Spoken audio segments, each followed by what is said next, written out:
یہ جو لڑکا کام کر کے اپنے والد صاحب کو پیسے دیتا ہے کما کے، اس کے پاس اپنا الگ سے اتنا پیسہ جوڑا ہوا نہیں ہے، یا سونا چاندی شکل میں اتنا مال اس کے پاس نہیں ہے جتنے کی 52.5 تولہ چاندی آتی ہے، یعنی تقریباً 45,000 روپے اس لڑکے کے پاس الگ سے نہیں ہے۔ 10-5 جوڑ رکھے ہیں 1,000 روپے، باقی سارے پیسے اپنے والد صاحب کو دیتا ہے۔ تو اس لڑکے پر چاہے اس کی تنخواہ 25,000 ہو، 30,000 ہو، 50,000 ہو، اس پر قربانی واجب نہیں ہے، اس کے والد صاحب پر قربانی واجب ہے، کیونکہ مالک وہ ہے۔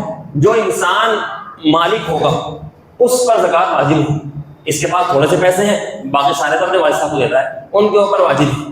یا ایسا ہوتا ہے یہ والد صاحب بوڑھے ہو چکے، بچے بڑے ہو چکے، جوان ہو چکے، سب کام کاروبار کر رہے ہیں، اب یہ بچے اپنے پیسے اپنے پاس رکھتے ہیں، گھر پہ خرچے کو دیتے ہیں۔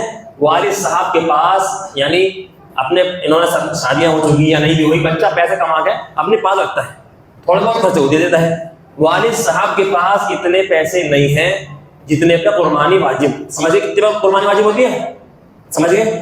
اتنے پیسے والد صاحب کے پاس نہیں ہیں جس پر قربانی واجب ہوتی ہے۔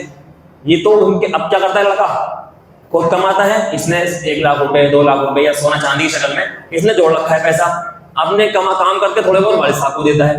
والد صاحب پہ قربانی واجب نہیں ہے، تیرے پر قربانی واجب ہے۔ اب کرتے کیا ہے اس کے اندر؟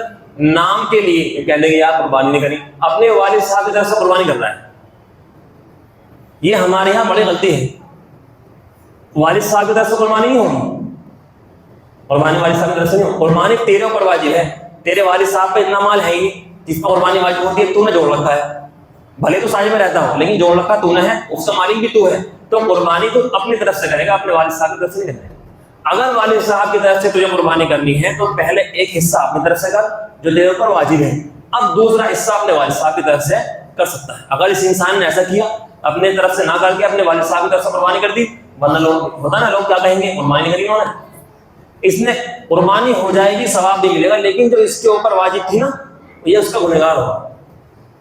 عید چلی گئی، اب معلوم ہوا ہے جتنے کا متوسط جانور آتا ہے، یعنی تقریباً عام طور سے 12-15 ہزار کا بکرا، 15 ہزار کے مان لو منیمم بکرا آ جاتا ہے، اچھا اس کے اوپر اتنے پیسے غریبوں پر صدقہ کرنا واجب ہے، سمجھ گئے؟